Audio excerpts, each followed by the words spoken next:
মচমচা করে সন্ধ্যার চায়ের সাথে খাওয়ার জন্য বেগুনিগুলি ভাজলাম।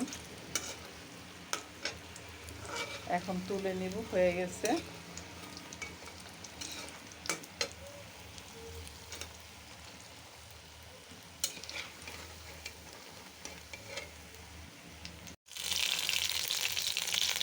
এটা কফি ভাজা হচ্ছে,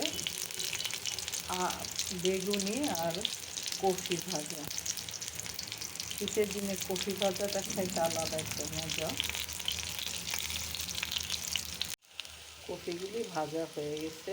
আস্তে আস্তে ভাজতে হয় কফি, তাহলে খুব সুন্দর ভিতরে হয় এবং উপরে খুব মচমচা হয় খেতে। গরম আলুর চপ আর কফি ভাজা হয়ে গেল চার সঙ্গে খাওয়ার জন্য।